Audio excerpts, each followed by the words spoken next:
este asunto de del paradigma social, ¿verdad?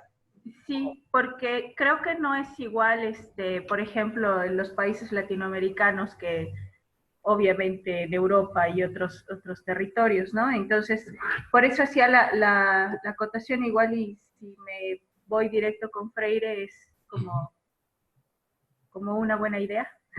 Sí, sí, de hecho, digamos que en Freire es uno de los iniciadores de este paradigma. Miren, como los paradigmas son como, y las teorías, son como ondas en un charco de agua, en un lago, ¿no? Se expanden, luego regresan. Entonces, ahorita, por ejemplo, este paradigma social no es nuevo. Como ustedes también pudieron ver, el asunto de la didáctica crítica no es nuevo. Es como setentero, por ahí así, ¿no? Pero vuelve a retomarse porque, decíamos en un momento, ¿no? Se está perdiendo el sentido social de las disciplinas, de la ciencia. Entonces volteamos a ver qué autores tenemos que ya habían planteado estas preocupaciones, y uno de ellos es Paulo Freire. Entonces, sí, es vigente, lo podemos retomar, es vigente. Entonces, yo les sugeriría, por ejemplo, hacer un ejercicio, y esto en sus marcos teóricos, seguramente esto va a pasar, hacer como ese ejercicio de hacer una revisión de cómo inician los conceptos, las teorías, los autores, ¿no? ¿Cuál es su origen? Decíamos hace un momento de Piaget. Entonces, cuando hablamos del constructivismo, pues inicia Piaget en aquellas décadas, ¿no? En los 50, 60, por allá, ¿no? Entonces, allá tiene su origen. Luego de ahí viene tomando diferentes nombres y diferentes rumbos. Y para este caso, pues un referente es Freire, muy interesante, ¿no? Sí, muchas gracias.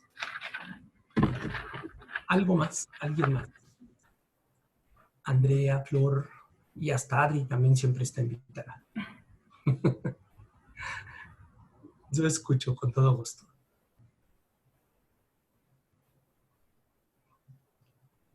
¿Amplié las dudas? No tanto, pero está bien ampliar dudas. Sí, sí, pues así mira, a mí me conviene porque así ya tengo de qué hablar la siguiente videoconferencia. ¿Y de Yo qué me hablo? adelanté un poquito, doctora, a la lectura Sí, número 3, al método de proyectos. ok, pues si Y gustas. sí. Bueno, más o menos con lo que nos comentó ya me quedó un poquito más claro, porque yo veía, bueno, tiene que ver con el aprendizaje basado en problemas, que supongo que es mucho más acotado, y mi cuestión es, si quiero poner, por ejemplo, en mis clases algo de método de proyectos, que según yo ya lo he trabajado, es suficiente empezar con una pregunta y que de ahí se detonen más cosas para investigar. Sí, claro. ¿Sí? Más o menos. La estrategia didáctica del trabajo por proyectos nos dice, no le entres directamente al tema, sino trabaja primero la necesidad de que conozcan ese tema, ¿sí? Si yo le voy a entrar, por ejemplo, al tema de los vectores, no le entro directamente al tema de la dinámica vectorial, o qué sé yo, ¿no? Sino entro primero a la necesidad de que conozcan ese tema. Acercar al alumno a través de cosas y de casos cotidianos para que él entienda que es necesario tener ese conocimiento. Yo recuerdo aquí una clase de química que me dio un maestro, en donde nos dejó como tarea, estaba en la prepa, ir a buscar en la casa en qué lugar se encontraban los lípidos, los ácidos, las bases, las sales, en qué lugar estaba la cámara frigorífica, el mechero de Bunsen, y yo así como que yo pues nunca he visto eso en mi casa, ¿no? Pero ya quería llegar a mi casa para buscarlo. Es de las, en prepa, querer llegar a tu casa, pues es raro, ¿no? Pero llegando a casa, pues me puse a buscar todas esas cosas. Y entonces vas encontrando que la cocina es un laboratorio, ¿no? Que en el baño también hay muchos productos químicos y muchas cosas químicas. Y entonces ya empiezas a ver la química de otra manera. y entonces trabajas el interés del alumno, no a partir del tema. El tema es cómo le haces para despertar el interés en el alumno para que él solo llegue a ese tema que tú quieres, ¿no? Es ahí en donde entramos a ese asunto que veíamos en la unidad 1 de el arte de enseñar, ¿no? Aquí vemos cuando la enseñanza se vuelve un arte, cuando el maestro te convence, te motiva de estudiar ese tema, que te lo hace interesante. Entonces el método de proyectos va sobre esa idea. No entrarle al tema de frente, sino entrarle por trabajando los intereses del alumno. Otra de sus bases es el trabajo colaborativo, pero primero entre maestros. Es que como maestros exigimos el trabajo colaborativo, pero al alumno. Lo interesante de la materia de didáctica es que le sacamos la vueltecita a la psicología, ¿eh? Es que la psicología siempre está del lado del el aprendizaje. Cuando los maestros se reúnen para analizar los problemas educativos, ¿quién creen que tiene la culpa? El El alumno. maestro. Ah, el alumno. El alumno, sí, es que no aprende, ¿no? Ok, sí, Sí, claro, son claro. problemas. Los problemas educativos casi siempre son problemas de aprendizaje. Entonces decimos que los modelos educativos están basados en el aprendizaje. Y, o sea, el que está mal es el que aprende, ¿no? Sí. Y esto me recuerda a ese cuentecito de dos maestros que se están tomando una copa y entonces uno de ellos le dice al otro, oye, ¿qué crees que yo le estoy enseñando a hablar a mi perro? Esa cara, ¿le estás enseñando a hablar a tu perro? Sí, yo todos los días le doy lecciones y le enseño a hablar a mi perro. Entonces el otro se queda con la duda, ¿no? Y un día va a su casa, a la puerta, y sale el perro, y sale ladrando el perro. Entonces ya sale su compañero y le dice, a ver, ¿qué pasó? ¿No que le estabas enseñando a hablar a tu perro? Bueno, yo le enseño, pero él no aprende. Ajá. Entonces aquí algo similar sucede cuando dice uno, pues mi programa y mis cursos de química son muy buenos, pero los alumnos no aprenden. Sí. Entonces pareciera que el problema son los alumnos. Pareciera que el maestro es intocable, ¿no? Entonces la didáctica se ocupa dejamos un poquito de lado al alumno, y la didáctica se ocupa de cómo estamos enseñando, qué métodos estamos utilizando, qué estrategias, etcétera, etcétera. Y obviamente ya más adelante la aportación psicológica será el analizar cómo aprende el alumno. Pero en este momento, pues, les decía, el método de proyectos dice, trabajemos de manera colaborativa, pero los maestros, primero los maestros y luego el alumno. Entonces, yo tengo un proyecto en el cual, por ejemplo, ahorita quienes estamos aquí tomando esta sesión, somos 5 maestros que acordamos llevar a cabo un proyecto. Entonces, los 5 entramos al salón de clases y le decimos a los alumnos, vamos a trabajar. Si logramos hacer eso, el alumno se saca de onda y dice, ah, caray, ya se pusieron de acuerdo. Uh-huh. Y ese trabajo colaborativo se va a reflejar en el aprendizaje colaborativo del alumno. Y no al revés, que yo le exija al alumno que trabaje de manera colaborativa cuando yo como maestro.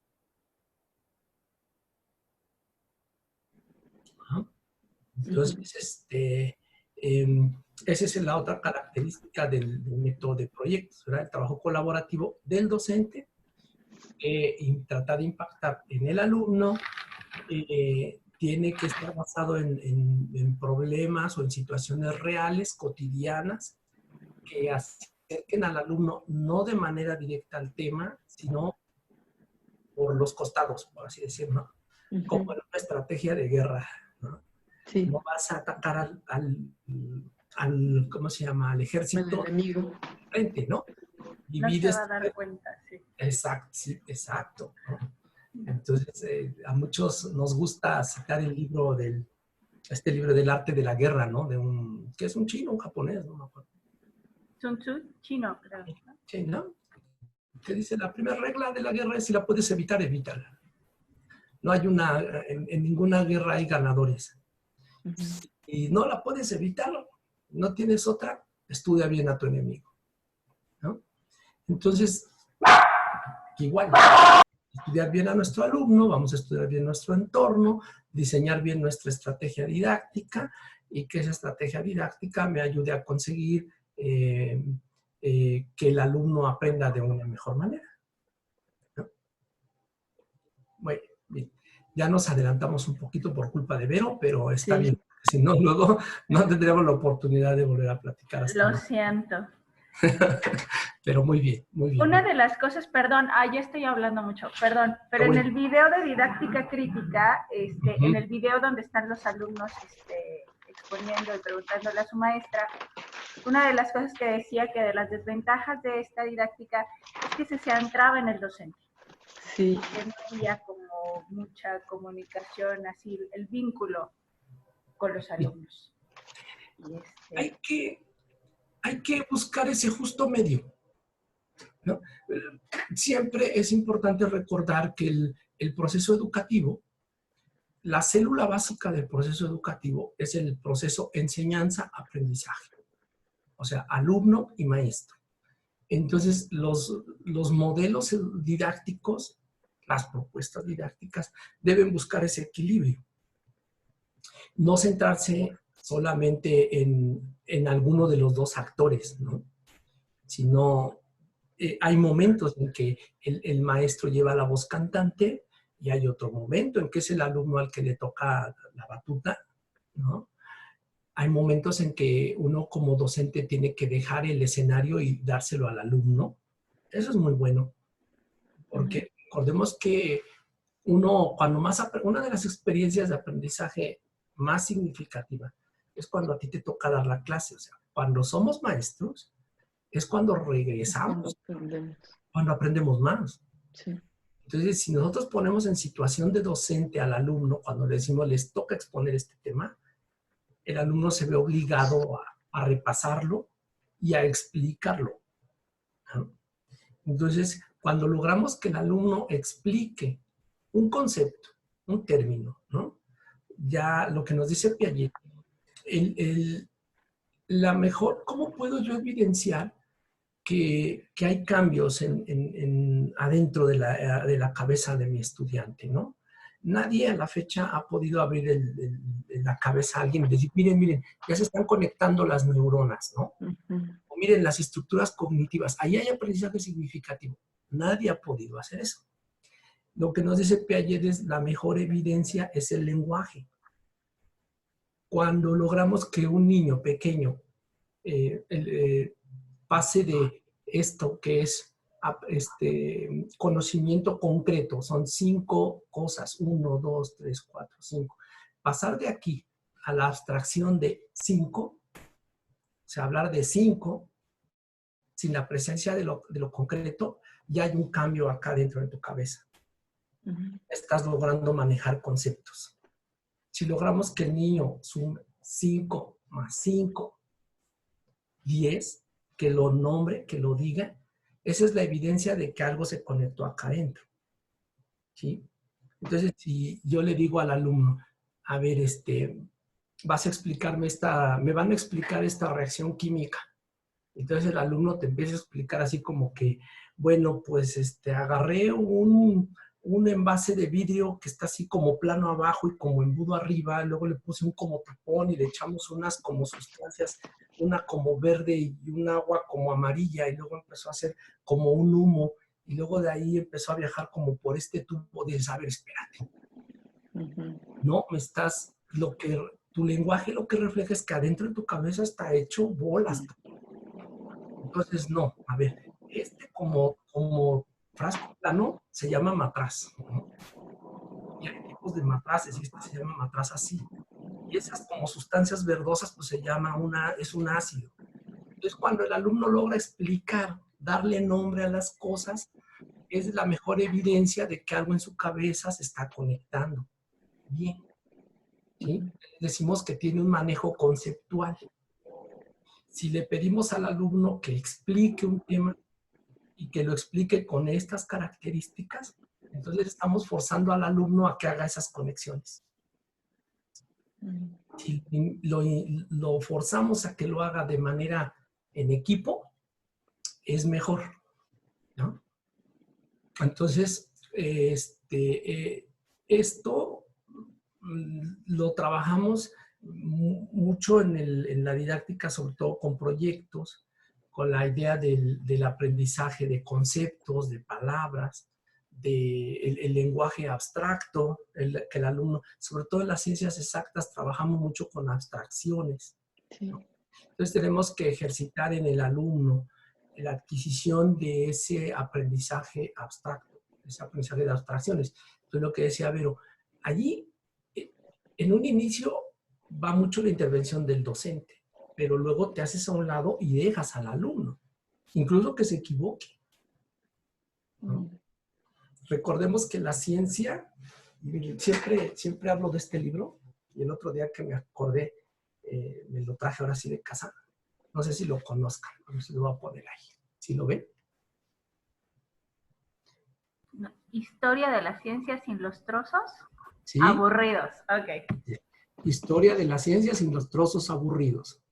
Le voy a tomar una fotografía, se lo voy a hacer llegar. Y habla precisamente de los grandes errores de la ciencia.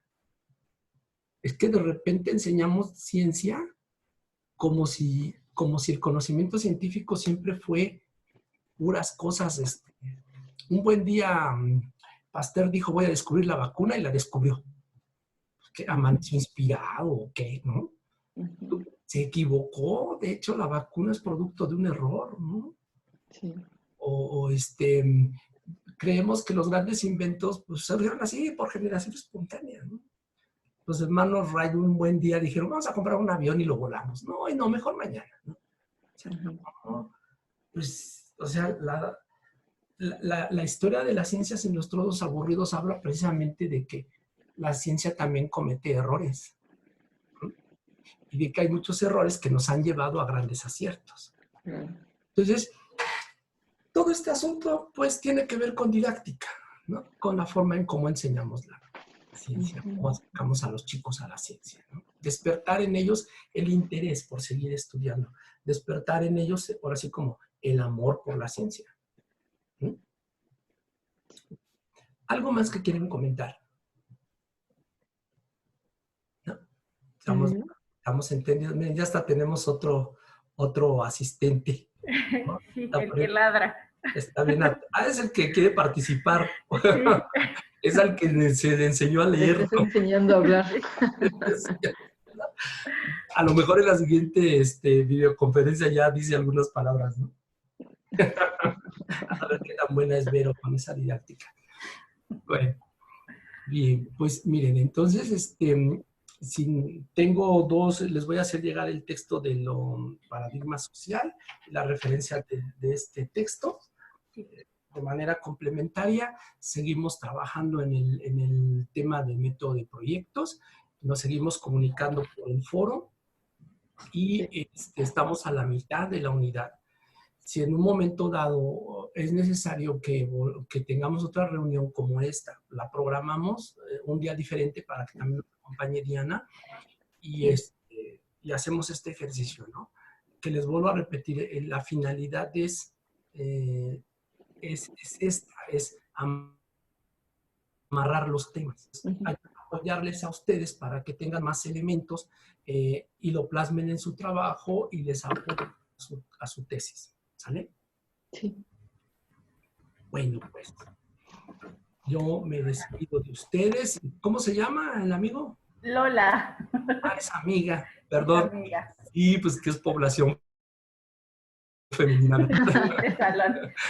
Bueno, pues yo me despido de todos ustedes, de Vero, de Andrea, Flor, Adrianita y Lola. Muchas gracias. Nos vemos, doctor. Que tengan una bonita noche. Igualmente. Igualmente, buenas noches. Gracias. Gracias. Cuídense. Buenas noches. ¿Nos Bye. vamos a quedar con la maestra un poco o no? Sí, parece que ¿Sí? dijo. Sí. ¿Sí? Ok, ok. Bueno, yo me despido y platican ahí con Adriana. Que estén bien. Gracias. Hasta Gracias, luego, doctor. Buenas noches. Doctor. Buenas noches. Buenas noches.